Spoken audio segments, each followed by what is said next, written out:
नमस्कार दोस्तों, स्वागत है आप सभी का आपके अपने YouTube channel GK by Sunil sir में। दोस्तों आज फिर से आपके लिए एक यहाँ पहले की एग्जाम सोल्डर ट्रेडमैन्स की एग्जाम में पूछा गया क्वेश्चन है। आप देख सकते हैं उसी पेपर को मैंने यहाँ पर उठाया है और उसी को हम हल करेंगे आज। यहाँ पर common entrance examination for soldier tradesmen के लिए पूछा गया। 1 घंटे का टाइम मिलता है, टोटल 50 क्वेश्चन आते हैं। इस तरह की तमाम जानकारियां दोस्तों आपको होंगी, लेकिन यहाँ पर जो दिए गए क्वेश्चन है उनसे नई नई जानकारियां जो आपको यहाँ पर मिलेंगी।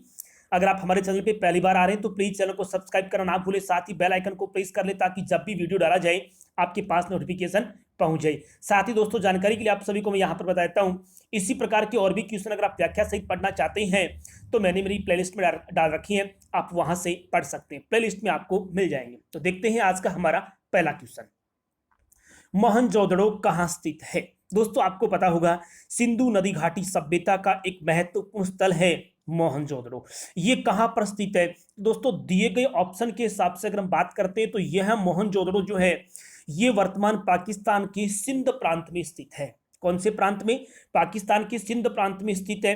दोस्तों यहां पर सिंधु नदी घाटी सभ्यता में अनेक अवशेष यहां से प्राप्त हुए हैं। दोस्तों मोहनजोदड़ो जो शब्द है इस शब्द का एक अर्थ भी है, और अगर आपसे एग्जाम में पूछा जाए कि सिंधी भाषा में इसका अर्थ क्या है तो दोस्तों इसका सिंधी भाषा में जो अर्थ है वो है मुर्दों का टीला।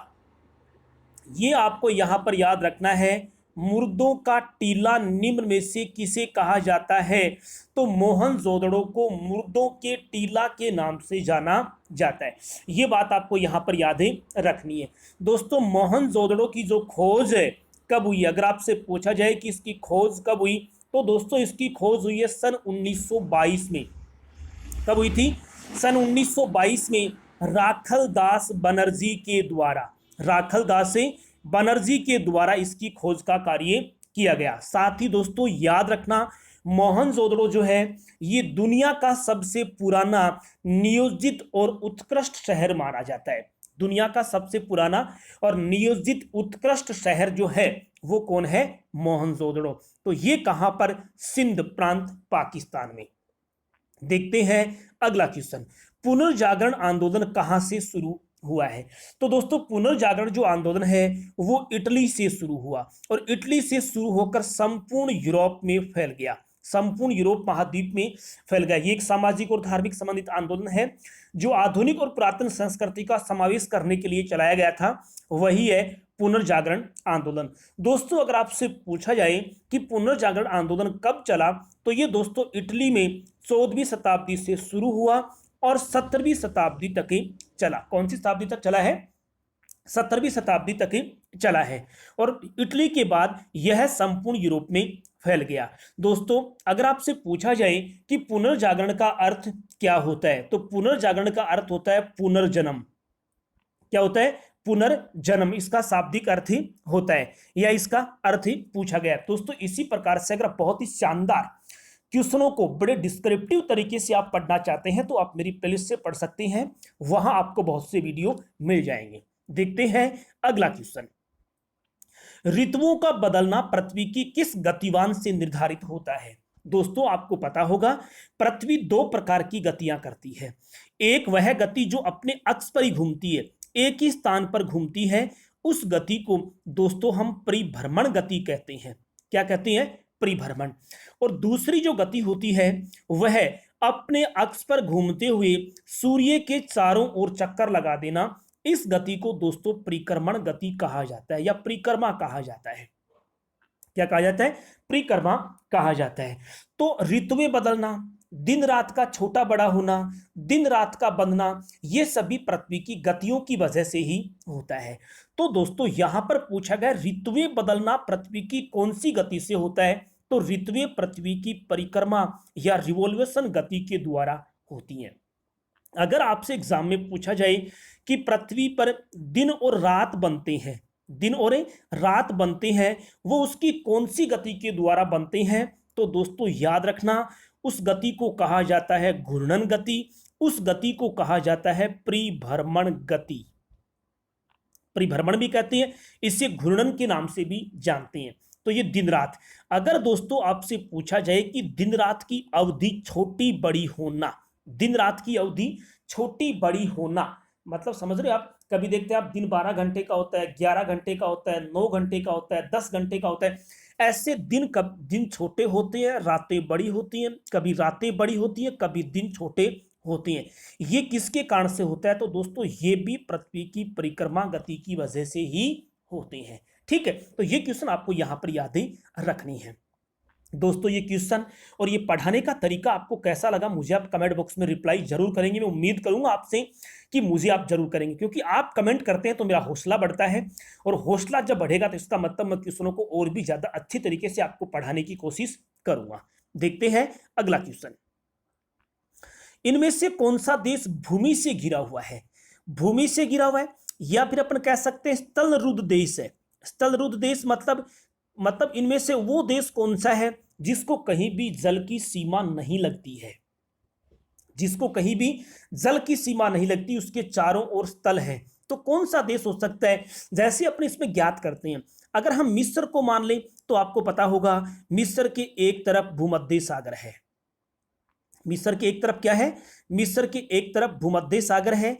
इसका मतलब ये हो गया कि भूमध्य सागर लगता है तो जल की सीमा लगती है, तो मिस्र तो नहीं होगा। इसी प्रकार बांग्लादेश की बात करें तो दोस्तों बांग्लादेश को बंगाल की खाड़ी लगती है, मतलब हिंद महासागर वाला भाग, हिंद महासागर का एक भाग है, बंगाल की खाड़ी भी लगती है, तो ये भी स्थल वाला भाग नहीं है। इसके बाद अगर हम देखें तो अफगानिस्तान, अफगानिस्तान को दोस्तों कहीं भी जल की सीमा नहीं लगती है, लेकिन सूडान भी यहां पर बचा हुआ है, इसको देखते हैं। तो दोस्तों याद रखना, सूडान जो है ये अफ्रीका महाद्वीप में स्थित है, और इसके एक साइड में लाल सागर लगता है। इसके उत्तर पूर्व में किसकी सीमा लगती है? लाल सागर की लगती है। मतलब सूडान को भी जल की सीमा लगती है, बांग्लादेश को भी लगती है, मिस्र को भी लगती है, लेकिन अफगानिस्तान को कहीं भी जल की सीमा नहीं लगती है। इसलिए आंसर सी बिल्कुल राइट होगा यहां पर। याद रखना, मैंने आपको हल करके दे दिया। आप भी विश्व के मैप में देख सकते हैं मिस्र कहां है, बांग्लादेश कहां है, अफगानिस्तान और सूडान कहां पर स्थित है। देखते हैं 5 का क्वेश्चन। वाराणसी कौन सी नदी के तट पर स्थित है? तो दोस्तों आपको पता होगा वाराणसी वर्तमान प्रधानमंत्री श्रीमान नरेंद्र मोदी का संसदीय क्षेत्र है। ये कौन सी नदी के किनारे स्थित है? तो दोस्तों यह है गंगा नदी के किनारे स्थित है। गंगा भारत की सबसे पवित्र और सबसे लंबी नदी के रूप में जाना जाता है। इसी प्रकार से इलाहाबाद, हरिद्वार ये कुछ स्थान हैं, और जैसे बिहार की राजधानी पटना, ये सभी जो शहर है वो किसके किनारे बसी हुई हैं? गंगा के किनारे बसी हुई। यमुना के किनारे की दोस्तों अगर हम बात करते हैं तो दिल्ली जो है वो किसके किनारे बसा हुआ है? यमुना के किनारे बसा हुआ है। संगम जो होता है, संगम होता है नदियों का मिलन स्थान जो होता है, तो इसका मतलब ये तो ऑप्शन वैसे भी यहां पर नहीं हो सकता, तो क्वेश्चन का आंसर यहां पे क्या होगा? गंगा। देखते हैं अगला क्वेश्चन दोस्तों। नदियों के किनारे बसे हुए शहरों को आप 100% याद कर लें, क्योंकि यहां से एग्जाम में क्वेश्चन 100% पूछ जाते हैं। ऐसा कोई पेपर नहीं जहां पर नहीं पूछा जाता हो, और मैं तो वही पेपर आपके सामने लेकर आया हूं जो पहले ट्रेडमेंस की एग्जाम में पूछ जा चुका है। तो हो सकता है क्वेश्चन ये जीडी में पूछ सकते हैं, टेक्निकल में पूछ सकते हैं, कलरक में भी पूछे जा सकते हैं, इसलिए आप तैयार रहें अपनी वर्दी के सपने को साकार करने के लिए। क्वेश्चन है, किस देश का सबसे बड़ा संविधान है? दुनिया का सबसे बड़ा संविधान, दुनिया का सबसे बड़ा लिखित संविधान कौन से देश का है? तो दोस्तों यह जो संविधान है ये किसका है? इंडिया का है, भारत का। दुनिया का सबसे बड़ा लिखित संविधान भारत का है, जिसमें 466 अनुच्छेद हैं, जिसमें 12 अनुसूचियां हैं, 22 भाग इसमें दिए गए हैं। याद रखना दोस्तों, ये बहुत बार ऐसे क्वेश्चन एग्जाम में पूछे जा चुके हैं, और आगामी एग्जाम में भी इनकी पूछे जाने की बहुत ज्यादा संभावना रहती है, इसलिए आप तो बिल्कुल दोस्तों तैयार रहें। इसी प्रकार से दोस्तों अगर आप और भी जानकारी प्राप्त करने चाहते हैं तो आपको बता देता हूं। अगर आपसे पूछा जाए कि शब्दों के आधार पर दुनिया का सबसे छोटा संविधान वाला देश कौन सा है? तो वह मोनाको है। कौन सा देश है? मोनाको देश का। शब्दों के आधार पर सबसे छोटा संविधान मोनाको देश का है। और अगर आपसे पूछा जाए कि दुनिया का वह देश जिसका संविधान अलिखित है, अलिखित संविधान है, जिसका संविधान लिखित नहीं है, तो वह ब्रिटेन देश का संविधान है, वो लिखित नहीं है, वो अलिखित है। पहले के फैसलों के आधार पर ही फैसले कर दिए जाते हैं, इसलिए उसे लिखित संविधान की श्रेणी में नहीं रखा जाता है। ठीक है, तो देखते हैं अगला क्वेश्चन, बहुत शानदार क्वेश्चन। संयुक्त राष्ट्र का गठन किया गया, संयुक्त राष्ट्र संघ का गठन कब किया गया? तो दोस्तों इसका गठन 24 अक्टूबर 1945 को किया गया। बहुत बार पूछा जाता है कि संयुक्त राष्ट्र संघ का मुख्यालय कहां पर स्थित है? तो दोस्तों संयुक्त राष्ट्र संघ का मुख्यालय न्यूयॉर्क में स्थित है। कहां पर स्थित है? न्यूयॉर्क में। न्यूयॉर्क कहां है? यूएसए, संयुक्त राज्य अमेरिका में स्थित है। अगर दोस्तों आपसे पूछ लिया जाए कि संयुक्त राष्ट्र संघ का मुख्यालय कौन से द्वीप पर स्थित है, तो आप क्या आंसर देंगे? शहर आपको बताया न्यूयॉर्क नगर में है, देश पूछे यूएसए में है, लेकिन ये जो मुख्यालय है ये कौन से द्वीप पर बना हुआ है? दोस्तों याद रखना, ये न्यूयॉर्क जो शहर है ये एक द्वीपीय शहर है, ये तट पर स्थित शहर है, और उनका एक द्वीप है जिसका नाम है मैनहट्टन द्वीप। कौन सा द्वीप है? मैनहट्टन द्वीप। तो ये आपको याद रखना है कि संयुक्त राष्ट्र संघ का मुख्यालय है ये मैनहट्टन द्वीप, न्यूयॉर्क नगर, और यूएसए मतलब संयुक्त राज्य अमेरिका में स्थित है। अगर आपसे पूछा जाए कि संयुक्त राष्ट्र संघ के वर्तमान में कितने देश सदस्य हैं, तो दोस्तों 193 देश इसके क्या हैं? सदस्य हैं।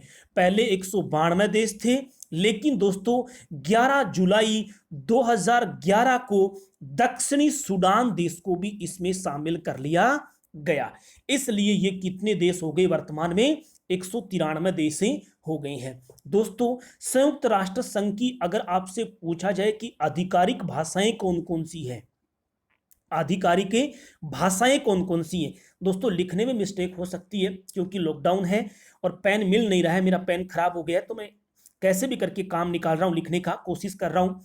ठीक है, लिखने में मिस्टेक हो सकती है लेकिन बोलने में कहीं मिस्टेक नहीं होगी। तो आधिकारिक भाषाएं, संयुक्त राष्ट्र संघ की आधिकारिक भाषाएं कौन कौन सी हैं? तो दोस्तों एक तो अरबी नाम याद रखना, अरबी इसकी एक आधिकारिक भाषा है। एक चीनी जो है ये भी क्या है? आधिकारिक भाषा। एक अंग्रेजी जो है ये भी इसकी एक आधिकारिक भाषा है। एक दोस्तों फ्रांसीसी जो भाषा है वो है, एक रूसी भाषा है, और एक स्पेनी भाषा है। इसका मतलब संयुक्त राष्ट्र संघ की 6 आधिकारिक भाषाएं हैं, अरबी, चीनी, अंग्रेजी, फ्रांसीसी, रूसी और स्पेनी। ठीक है, याद रखना हिंदी इसमें शामिल नहीं है। तो ये बहुत शानदार है, बहुत बार एग्जाम में दोस्तों इसको पूछा भी जा चुका है। और अगर आपसे पूछा जाए कि वर्तमान में संयुक्त राष्ट्र संघ के अध्यक्ष कौन है, तो एंटोनियो गुटेरिस उनका नाम है, ओंटेरियो गुटेरिस उनका नाम है। यह व्यक्ति संयुक्त राष्ट्र संघ के वर्तमान अध्यक्ष से माने जाते हैं। बहुत अच्छा और शानदार क्वेश्चन है। दोस्तों अगर आप हमारे चैनल पे पहली बार आ रहे हैं तो प्लीज चैनल को सब्सक्राइब करना ना भूलें, क्योंकि आपको यहां पर मिलेंगे जीके और साइंस के बहुत ही शानदार शानदार क्वेश्चन, और साथ ही army, GD, technical, clerk, tradesman, nursing में पूछे गए क्वेश्चनों का संग्रह है। ओरिजिनल क्वेश्चन पेपर आपको यहीं पर पढ़ने को मिलेंगे। क्वेश्चन देखिए, एवरेस्ट पर चढ़ने वाली पहली भारतीय महिला कौन थी?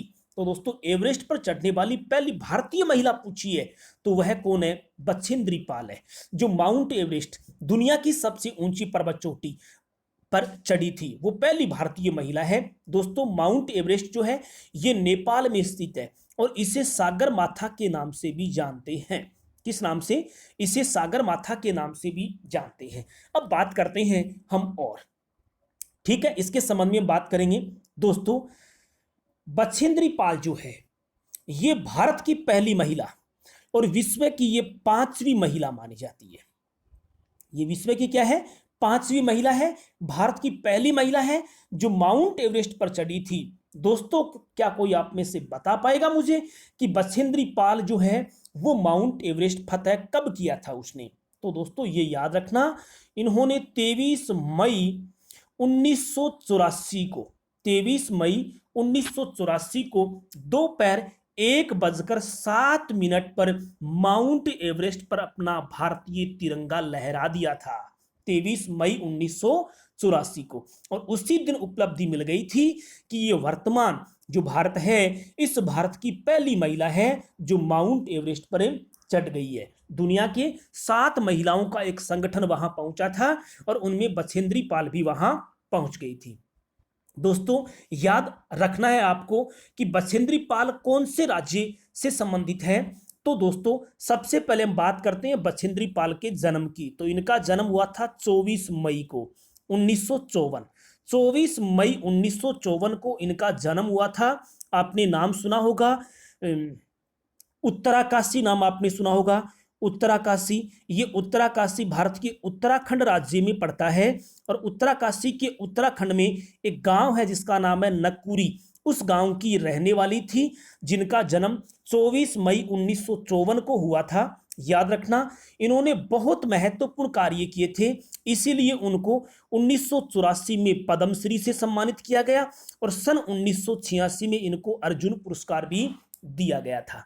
और वर्तमान में ये टाटा आयरन एंड स्टील जो कंपनी है उसमें कार्यरत है और वहां पर जो महिलाएं माउंट एवरेस्ट को फतह करने चाहती हैं उनको ट्रेनिंगें दे रही है। दोस्तों अगर आपसे क्वेश्चन पूछा जाए कि विश्व की वह पहली महिला जो माउंट एवरेस्ट पर चढ़ी थी तो वह कौन है? विश्व की पहली महिला जो माउंट एवरेस्ट पर चढ़ी थी उसका नाम था जुको ताबई। क्या नाम था? जुको तबई उनका नाम है, जो माउंट एवरेस्ट पर सबसे पहले चढ़ी थी और वो जापान की महिला थी। कौन, कहां की महिला थी? जापान की थी। दोस्तों अगर आपसे पूछा जाए कि वह महिला जो माउंट एवरेस्ट को 2 बार फतेह कर चुकी है, 2 बार चढ़ चुकी है, तो वह संतोष यादव है। कौन है? संतोष यादव, भारतीय महिला जो माउंट एवरेस्ट पर 2 बार चढ़ चुकी है। और अगर दोस्तों आपसे पूछा जाए कि विश्व का पहला व्यक्ति जो माउंट एवरेस्ट पर चढ़ा था तो उनका नाम क्या है? तेंजिंग नोरंगे उनका नाम था, जो सबसे पहले माउंट एवरेस्ट पर चढ़ा था। और ये कहां का निवासी था दोस्तों? ये नेपाल का निवासी था।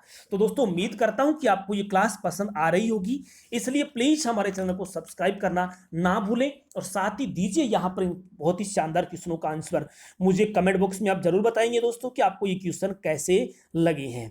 सशस्त्र बलों का सर्वोच्च कमांडर होता है, असंख्य बार दोस्तों ये एग्जाम में पूछ जा चुका है, इसलिए ज्यादा बात नहीं करेंगे। सशस्त्र बल मतलब तीनों सेनाओं का सेनापति कौन होता है? राष्ट्रपति होता है। नेक्स्ट क्वेश्चन, निम्नलिखित में से कौन सी हवाई सुविधा उस देश से मेल नहीं खाती है? हवाई सुविधा दे रखी है, जैसे पैन अमेरिकी यूएसए में है, बात बिल्कुल सही है, पैन अमेरिकी यूएसए मेल नहीं खाती है। अब सही है कि गलत है ये तो कुछ समय बाद पता लगने वाला है आपको।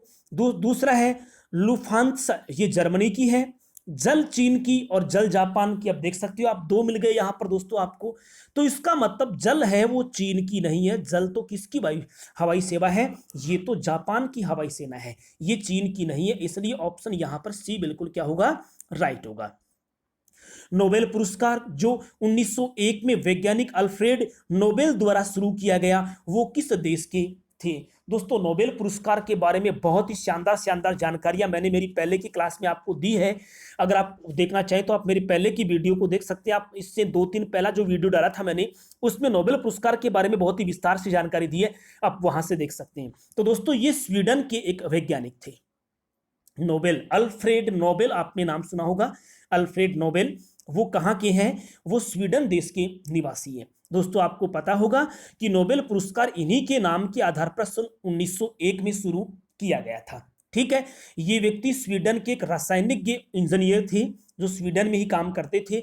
एक बात और भी दोस्तों आपको यहां पर याद रखनी है, अल्फ्रेड नोबेल जो है उन्होंने विश्व को सबसे पहले डायनामाइट, एक विस्फोटक होता है, सॉरी दोस्तों,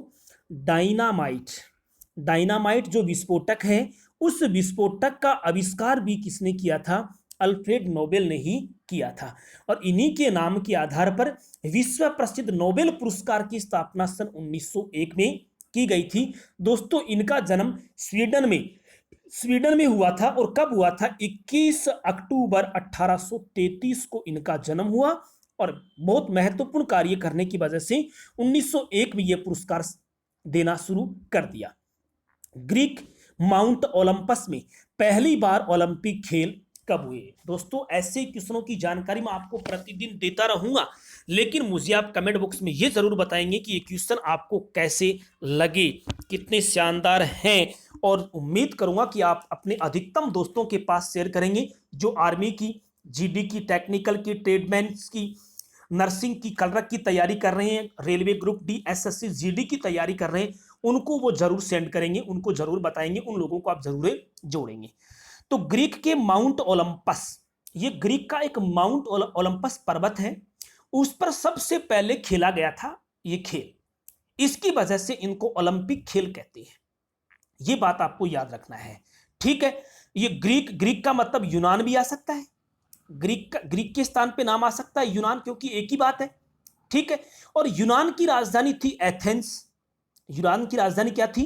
एथेंस, जहां पर यह सबसे पहले खेला गया था। कब खेला गया था यही तो पूछा गया यहां पर, तो कब खेला गया था? 1896 में सबसे पहले खेला गया था, ठीक है। दोस्तों आपको पता होगा ओलंपिक खेल प्रत्येक 4 वर्ष बाद खेले जाते हैं। कितने वर्ष बाद खेले जाते हैं? 4 वर्ष बाद ही खेले जाते हैं। और ओलंपिक जो ओलंपस पर्वत है, इसी ओलंपिया पर्वत पर खेले जाने के कारण इसका नाम क्या पड़ गया? ओलंपिक ही पड़ गया है। और इसके बारे में मैंने बहुत विस्तार से जानकारी मेरे पहले की वीडियो में दे रखी है, आप वहां से भी देख सकते हैं। नेक्स्ट क्वेश्चन, भारत की कोकिला के नाम से जाना जाता है। तो दोस्तों भारत की कोकिला के नाम से सरोजिनी नायडू को जाना जाता है। अगर दोस्तों आज स्वर कोकिला किसको कहते हैं? स्वर कोकिला, देखो आपसे क्वेश्चन गलत करवाने के लिए लता मंगेशकर का नाम भी दिया गया है। भारत की स्वर कोकिला तो कहा जाता है लता मंगेशकर को, लेकिन सीधा पूछा यहां पर कि भारत की कोकिला किसको कहते हैं, तो सरोजिनी नायडू को कहा जाता है। किसको कहा जाता है? सरोजिनी नायडू को। और स्वर कोकिला किसको कहते हैं? तो लता मंगेशकर को कहा जाता है। स्वतंत्रता संग्राम में महत्वपूर्ण योगदान देने वाली महिला सरोजिनी नायडू, इसी वजह से उनको भारत की कोकिला कहते हैं। इनका जन्म 13 फरवरी को हुआ था, 1829, 13 फरवरी 1829 को इनका क्या हुआ है? जन्म हुआ था। देखते हैं अगला क्वेश्चन, सत्यमेव जयते किस किताब से लिया गया है? कौन सी बुक से लिया गया? आनंद मठ, गीतांजलि? 2 ऑप्शन और दिखा देता हूं, वो ऑप्शन है यहां पर ऋग्वेद और मुंडोक उपनिषद से, मुंडोका उपनिषद से। तो बिल्कुल दोस्तों ये मैं पहले भी आपको बता चुका हूं, इस क्वेश्चन का आंसर होगा मुंडोक उपनिषद से। डी आंसर होगा कि सत्यमेव जयते जो है ये कहां से लिया गया था? तो मुंडोक उपनिषद से लिया गया है। सत्यमेव जयते जो है ये भारत का राष्ट्रीय आदर्श वाक्य है, राष्ट्रीय आदर्श वाक्य। अगर आपसे पूछा जाए कि सत्यमेव जयते का शाब्दिक अर्थ क्या है, तो दोस्तों इसका शाब्दिक अर्थ होता है सत्य की ही जीत होती है। सत्य की ही क्या होती है? जीत होती है, ये इसका क्या है। और दोस्तों ये देवनागरी लिपि में लिखा गया है, ठीक है। और सत्यमेव जयते को राष्ट्र पटल पर अगर आपसे पूछा जाए, ये बड़ी बात है कि सत्यमेव जयते हैं, उनको दुनिया के सामने या भारत के पटल पर, राष्ट्र पटल पर लाने और प्रचार प्रसार करने का काम किसने किया था? तो ये काम किया था मदन मोहन मालवीय ने। किसने किया था? मदन मोहन मालवीय ने यह काम किया था। सत्यमेव जयते को राष्ट्र पटल पर प्रचार प्रसार करने में महत्वपूर्ण भूमिका निभाई थी मदन मोहन मालवीय ने। देखिए बड़ा सा क्वेश्चन आपके सामने, ऑपरेशन फ्लड किससे संबंधित है? तो ये बाढ़ की रोकथाम संबंधी है, ये दुग्ध उत्पादन को बढ़ाने के लिए है, ये भारत में बाढ़ के अध्ययन से है, या जम्मू कश्मीर में कारगिल क्षेत्र में सैन्य अभियान से है? नहीं दोस्तों, इस क्वेश्चन का आंसर क्या होगा? भारत में दुग्ध उत्पादन बढ़ाने और डेयरी के विकास के लिए चलाया गया एक कार्यक्रम है, जिनका नाम क्या है? ऑपरेशन फ्लड, ठीक है। ऑपरेशन फ्लड को दोस्तों दुग्ध क्रांति भी कहते हैं और इससे ध्वल क्रांति भी कहते हैं। ये 2 बातें भी आपको याद रखनी है, इसे दूध क्रांति अथवा ध्वल क्रांति के नाम से भी जाना जाता है। आपसे पूछ सकते हैं भारत में ऑपरेशन फ्लड कार्यक्रम की शुरुआत कब की गई? तो ऑपरेशन फ्लड कार्यक्रम की शुरुआत 1970 में की गई। ऑपरेशन फ्लड कार्यक्रम के जनक कौन है? अगर आपसे पूछा जाए कि ऑपरेशन फ्लड कार्यक्रम के जनक कौन है, तो आपको याद रखना है इनके जनक हैं वर्गीज कुरियन। वर्गीज कुरियन नाम का एक व्यक्ति था जो इसके क्या है जनक माने जाते हैं, ऑपरेशन फ्लड के जनक ही माने जाते हैं। डॉक्टर वर्गीज कुरियन का जन्म है वो 26 नवंबर को हुआ था, 1921 को हुआ था। और कहां पर हुआ था? तो वर्गीज कुरियन का जन्म है वो कोझिकोड में हुआ था। और कोझिकोड कहां पर है दोस्तों? कोझिकोड है भारत के केरल राज्य में। कहां पर है? केरल राज्य में। लेकिन इनकी कर्मस्थली थी गुजरात थी। गुजरात में इन्होंने इस तरह का कार्यक्रम चलाया। गुजरात, मध्य प्रदेश, राजस्थान, महाराष्ट्र राज्यों को शामिल किया। और आपने दुग्ध का एक नाम सुना होगा, अमूल दूध पीता है इंडिया, नाम सुना ना आपने? तो ये अमूल जो है ये किसके द्वारा? ये doctor Verghese Kurien operation flood कार्यक्रम के तहत इसको शुरू किया गया था। कितनी अच्छी अच्छी जानकारियां दोस्तों आपको यहां पर मिल रही है। अगर आप हमारे चैनल पे पहली बार आ रहे हैं तो प्लीज हमारे चैनल को सब्सक्राइब करना ना भूलें, साथ ही अपने दोस्तों को शेयर कर दें। और मेरी प्लेलिस्ट से भी आप इसी प्रकार की पहले की एग्जामों में आए हुए पेपर आप ही पढ़ सकते हैं। पहला कंप्यूटर प्रोग्राम किसने बनाया था? पहला कंप्यूटर प्रोग्राम की बात कर रहा हूं मैं, यहां पर कंप्यूटर की बात ही नहीं कर रहा हूं। तो वह है एडा लवलेस नाम के व्यक्ति जिन्होंने पहला कंप्यूटर प्रोग्राम बनाया था। देखते हैं दोस्तों अगला क्वेश्चन, निम्न में से कौन सा युग्म गलत है? आप देख सकते हैं सफेद झंडा बिना शर्त के आत्मसमर्पण करने का प्रतीक है, बात सही है। काला झंडा विरोध का प्रतीक होता है, मतलब काली पट्टी बांधकर विरोध करते हैं। रेड फ्लैग खतरे का प्रतीक होता है। हरा झंडा खतरे का नहीं हो सकता क्योंकि अभी ऊपर ऑप्शन में दिया हुआ है। लाल झंडा जो होता है वो दोस्तों खतरे का प्रतीक होता है। हरा झंडा तो शांति और खुशहाली का प्रतीक माना जाता है, हरियाली का प्रतीक ही माना जाता है। इसलिए दोस्तों यहां पर क्वेश्चन का आंसर डी होगा। तो ये 3-4 क्वेश्चन और है, ये भी आप याद कर लें कि सफेद झंडा किसका प्रतीक है? बिना शर्त के आत्मसमर्पण करना। काला झंडा विरोध का प्रतीक होता है। रेड झंडा, लाल झंडा जो है वो खतरे का प्रतीक होता है। तो ये क्वेश्चन भी आपको यहां पर याद कर लेने चाहिए। विश्व पर्यावरण दिवस कब मनाया जाता है? तो दोस्तों विश्व पर्यावरण दिवस सबको पता है 5 जून को मनाया जाता है। क्या आप में से कोई बता पाएगा? क्या आपको पता भी है दोस्तों कि सबसे पहला विश्व पर्यावरण दिवस कब मनाया गया था? तो दोस्तों दुनिया में सबसे पहले जो विश्व पर्यावरण दिवस है वो 5 जून 1974 को मनाया गया था। 5 जून 1974 को विश्व का पहला पर्यावरण दिवस ही मनाया गया। इसी की याद में प्रतिवर्ष 5 जून को विश्व पर्यावरण दिवस ही मनाया जाता है। इनमें से कौन सा शहर गुलाबी शहर के नाम से जानते हैं? गुलाबी शहर को दोस्तों जयपुर को गुलाबी शहर कहते हैं। मतलब दोस्तों अगर आपसे एग्जाम में पूछा जाए कि पिंक सिटी किसको कहते हैं, पिंक सिटी किसको कहा जाता है, तो दोस्तों जयपुर को ही पिंक सिटी कहा जाता है। जयपुर को ही गुलाबी नगरी कहा जाता है। गुलाबी नगरी किसको कहते हैं? जयपुर को ही कहा जाता है। दोस्तों ये क्यों कहा जाता है? तो उसके पीछे एक कारण है। क्या हुआ था कि 1876 ईस्वी में उस समय जयपुर के महाराजा थे सवाई राम सिंह। कौन थे? सवाई राम सिंह। और सवाई राम सिंह के समय में इंग्लैंड की महारानी एलिजाबेथ और प्रिंस ऑफ वेल्स युवराज अल्बर्ट, युवराज कौन थे? अल्बर्ट और एलिजाबेथ राजस्थान के जयपुर शहर आ रहे थे। तो उनके स्वागत के लिए सवाई राम सिंह ने 1876 में पूरे के पूरे जयपुर शहर को गुलाबी रंग से सजा दिया था, रंगवा दिया गया था। इसकी वजह से दोस्तों इसे गुलाबी शहर, पिंक सिटी और गुलाबी नगरी के नाम से जाना जाता है। इसी वजह से दोस्तों यूनेस्को ने जुलाई 2019 में जयपुर शहर को वर्ल्ड हेरिटेज सिटी में शामिल कर लिया गया। वर्ल्ड हेरिटेज सिटी में इसको शामिल कर लिया गया। कब? जुलाई 2019 में। किसने शामिल कर लिया? यूनेस्को ने शामिल कर लिया। और राजस्थान से बाहर के विद्यार्थी हैं उनको मैं बता देता हूं, जयपुर जो है ये राजस्थान की एक राजधानी शहर है और बहुत ही महत्वपूर्ण प्रशासनिक नगर है राजस्थान का जयपुर। अब साइंस स्टार्ट हो चुकी है दोस्तों, फटाफट हम साइंस के क्वेश्चन पूरे करते हैं। आपके सामने है डाइन गुणा सेंटीमीटर प्रति सेकंड किसकी इकाई है? क्या है? क्या नाम है इसका? तो दोस्तों इस 20 के क्वेश्चन का आंसर होगा बल की इकाई है। किसकी इकाई है? बल की इकाई है। देखते हैं अगला क्वेश्चन। निम्न में से कौन सा देश है जहां वर्तमान में भारतीय के आने पर वीजा की आवश्यकता नहीं है? इसमें से कौन सा देश है जहां भारतीय लोग जाते हैं तो वीजे की आवश्यकता नहीं है? तो दोस्तों इनमें से भूटान, नेपाल, भूटान जब आप जाते हो तो आपको वीजे की आवश्यकता नहीं होती। बाकी देशों में अगर आप बांग्लादेश जाते हैं, आप श्रीलंका जाते हैं तो आपको वीजा की आवश्यकता होगी। एक ही द्रव्यमान की दो वस्तुओं को की गतिज ऊर्जा का अनुपात 1:4 है। उनके रेखीय संवेग का अनुपात क्या होगा? उनके रेखीय संवेग का अनुपात दोस्तों 1:2 होगा। 1 अनुपात क्या होगा? 2 होगा। देखते हैं अगला क्वेश्चन।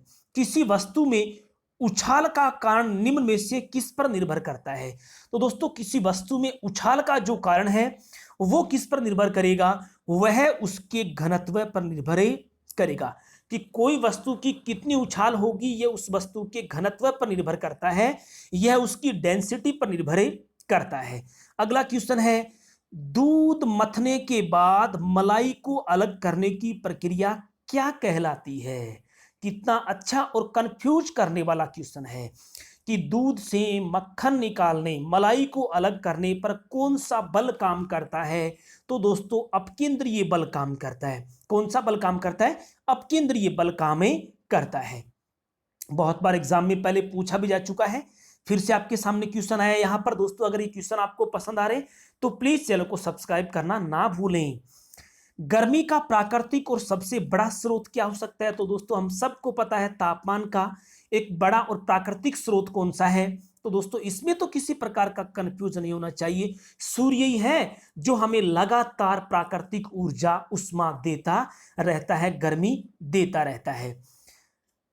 ड्यूटेरियम के नाभिक में क्या होता है?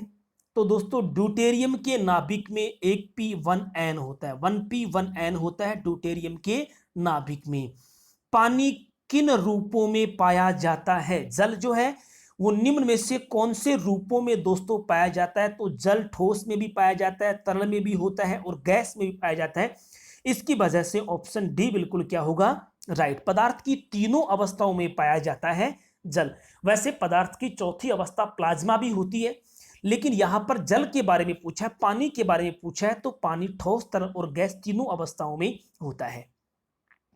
मिट्टी के तेल में से धातु को रखा जाता है। मिट्टी के तेल में से धातु को रखा जाता है दोस्तों सोडियम। मिट्टी के तेल में धातु के रूप में सोडियम को रखा जाता है। पानी का परमाणु भार क्या होता है? दोस्तों प्रत्येक तत्व के परमाणु भार को तो याद रखें क्योंकि बहुत बार एग्जाम में पूछ जा चुका है। और पानी का परमाणु भार होता है 18। क्या होता है? 18। और आज का लास्ट क्वेश्चन है कि शुद्ध पानी बिजली का कुचालक होता है, क्यों? शुद्ध पानी जो होता है वो बिजली का कुचालक क्यों होता है? तो वजह यही होती है दोस्तों इसमें कि केवल निर्बल आयनों के कारण, ओनली फीडली इनजॉइड के कारण, केवल निर्बल आयनों के कारण ही शुद्ध पानी बिजली का क्या होता है? कुचालक होता है। तो दोस्तों आज के लिए सिर्फ इतने क्वेश्चन। ये क्वेश्चन आपको कैसे लगे मुझे आप कमेंट बॉक्स में जरूर जरूर जरूर बताएंगे, क्योंकि आपको अपनी वर्दी का सपना साकार करना है तो मैं आपका सहयोग पक्का करूंगा। अगर आपको इसी प्रकार के पहले की एग्जामों में पूछे गए जीडी, टेक्निकल, ट्रेडमैन, नर्सिंग के पेपर चाहिए तो मेरे कमेंट बॉक्स में दिए गए मोबाइल नंबर पे आप मुझसे संपर्क कर सकते हैं। तो दोस्तों आज के सिर्फ इतना ही। आप सभी का बहुत बहुत धन्यवाद। Thank you. जय हिंद, जय भारत।